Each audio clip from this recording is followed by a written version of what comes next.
দত্তাবাদের স্বর্ণ ব্যবসায়ীকে অপহরণ করে খুনের ঘটনা। এবার কলকাতা হাইকোর্টে বড় ধাক্কা খেলেন রাজগঞ্জের বিডিও প্রশান্ত বর্মন। তার আগাম জামিনের আগে মঞ্জুর করেছিল বারাসাত কোর্ট, আর কলকাতা হাইকোর্ট এবার তা খারিজ করে দিল। এবং এক্ষেত্রে অত্যন্ত কড়া পর্যবেক্ষণ উঠে আসছে মাননীয় বিচারপতি তীর্থঙ্কর ঘোষের। এবং যেটা জানা যাচ্ছে যে 72 ঘন্টার মধ্যে তাকে আত্মসমর্পণ করতে হবে নিম্ন আদালতে। সঙ্গীরা জেলে আর বাইরে মাস্টারমাইন্ড, এটা ঠিক নয়, এমনই পর্যবেক্ষণ কলকাতা হাইকোর্টের। আর এবারে আপনাদের সামনে রাখবো যে ঘটনা পরম্পরা গত 28শে অক্টোবর স্বর্ণ ব্যবসায়ী কে অপহরণ এবং খুনের অভিযোগ ওঠে। এরপর 30শে অক্টোবর তার দেহ উদ্ধার করা হয়েছিল নিউ টাউন থেকে।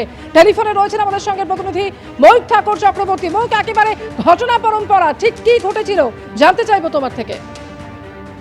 দেখো, দত্তাবাদের স্বর্ণ ব্যবসায়ী স্বপন কামিল্লা তার দেহ নিউ টাউনের খালের ধার থেকে রক্তাক্ত অবস্থায় ক্ষতবিক্ষত অবস্থায় উদ্ধার হয় এবং এই ঘটনার তদন্তে প্রথমে বিধাননগর দক্ষিণ থানা তদন্ত করে।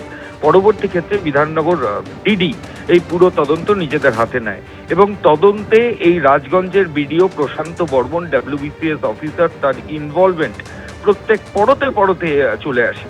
পুলিশ আধিকারিকদের কাছে পুলিশ আধিকারিকরা তো দাবি করেছিলেন গত 26শে নভেম্বর, যেদিন বারাসাত আদালত তার আগাম জামিনের আবেদন মঞ্জুর করে, সেদিনও সরকার পক্ষের যিনি আইনজীবী ছিলেন তিনি দফায় দফায় দাবি করেছিলেন যে এই প্রশান্ত বর্মন হচ্ছে এই খুনের ঘটনায় প্রাইম অ্যাকিউজড, মূল অভিযুক্ত। শুধু তাই নয়, নিজের বেল্ট খুলে ওই স্বর্ণ ব্যবসায়ীকে মারধর করেছে প্রশান্ত বর্মন এবং জুতো দিয়েও তাকে মারধর করা হয়েছে এবং এই মারধরের জেরেই ওই স্বর্ণ ব্যবসায়ীর মৃত্যু হয়েছে। তারপর তার দেহ নিয়ে একটা খালের ধারে গিয়ে ডিসপোজ করা হয়েছে। এই গোটা ঘটনায় প্রধান অভিযুক্ত হচ্ছে এই বিডিও। তার কলকাতায় আসার এভিডেন্স, ফ্লাইটের টিকিট থেকে তার টাওয়ার লোকেশন, প্রত্যেক তথ্য প্রমাণ কিন্তু পুলিশের তরফ থেকে যিনি পাবলিক প্রসিকিউটর ছিলেন তিনি বারাসাত কোর্টে দেন, কিন্তু দুপক্ষের বক্তব্য শুনে বারাসাত কোর্ট তাকে জামিন দেয়।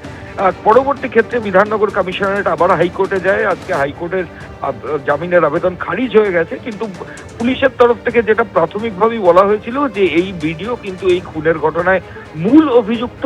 তিনি নানানভাবে প্রভাব খাটানোর চেষ্টা করছেন। তার বাড়িতেও পুলিশ আধিকারিকরা রেড করেছেন, কিন্তু তাকে সেখানে পাওয়া যায়নি। তিনি বাড়ির লক পর্যন্ত থাম্ব ইমপ্রেশন দিয়ে লক করে রেখেছেন এবং প্রত্যেকটা এভিডেন্স, অর্থাৎ খুনের সময় একজন অভিযুক্ত ভিডিও ফুটেজ পর্যন্ত তুলেছিলেন মোবাইলে, সেই ফুটেজও পুলিশ আধিকারিকরা সিজ করেছিলেন, সেটাও আদালতে দেওয়া হয়েছে এবং সেখানেও এই ভিডিও প্রেজেন্স থাকার তথ্য প্রমাণ পুলিশের হাতে এসেছিল। একেবারে সেই তথ্য প্রমাণ থাকার পরও এর আগে বারাসাত কোর্টে জামিনের আবেদন মঞ্জুর করে, আর সেই আবেদন এবার খারিজ করে দিল কলকাতা হাইকোর্ট। ধন্যবাদ ময়ূর। এবিপি আনন্দ, এগিয়ে থাকে, এগিয়ে রাখে।